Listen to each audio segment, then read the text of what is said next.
بسم اللہ الرحمن الرحیم۔ حادثات سے بچنے کا وظیفہ۔ حضرت ابو درداء رضی اللہ تعالی عنہ کو کسی نے آ کر خبر دی کہ آپ کا مکان جل گیا ہے۔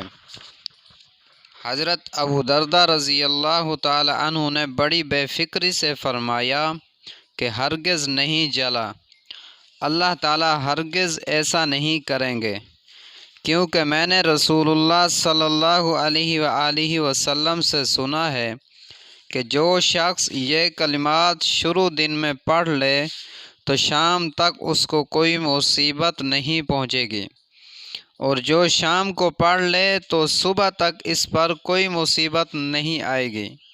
میں یہ کلمات صبح کو پڑھ چکا ہوں، تو پھر میرا مکان کیسے جل سکتا ہے؟ پھر لوگوں سے کہا، چل کر دیکھو۔ سب کے ساتھ چل کر مکان پر پہنچے تو کیا دیکھتے ہیں کہ محلے میں آگ لگی اور حضرت ابو درداء رضی اللہ تعالی عنہ کے مکان کے چاروں طرف مکانات جل گئے اور ان کا مکان بیچ میں محفوظ رہا۔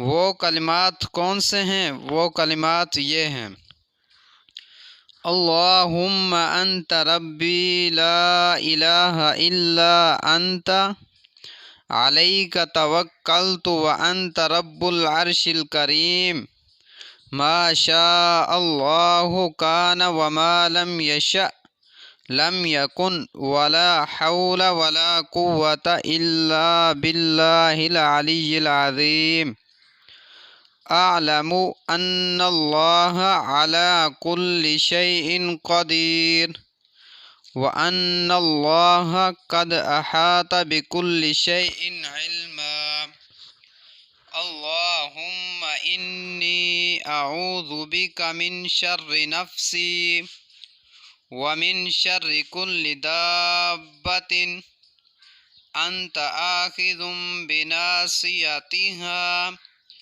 ان ربی علی صراط مستقیم، جس کا ترجمہ یہ ہے: اے اللہ، آپ میرے رب ہیں، آپ کے سوا کوئی معبود نہیں۔ میں نے آپ پر بھروسہ کیا اور آپ رب ہیں عرش عظیم کے۔ جو اللہ پاک نے چاہا وہ ہوا، اور جو نہ چاہا وہ ہرگز نہیں ہوگا۔ گناہوں سے پھرنے اور عبادت کرنے کی طاقت اللہ کی ہی طرف سے ہے، جو بلند اور عظیم ہے۔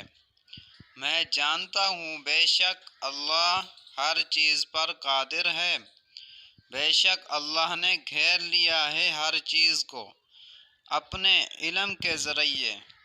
اے اللہ، میں تیری پناہ میں آتا ہوں اپنے نفس کے شر سے اور ہر جاندار کے شر سے۔ تو ہی اس کو چوٹی سے پکڑنے والا ہے۔ بے شک میرا رب سیدھی راہ پر چلنے سے ملنے والا ہے۔ اللہ ہم سب کو اس پر عمل کرنے کی توفیق عطا فرمائے۔ اگر یہ میری ویڈیو آپ کو اچھی لگی ہو تو میرے چینل کو سبسکرائب بھی کر دیجیے گا۔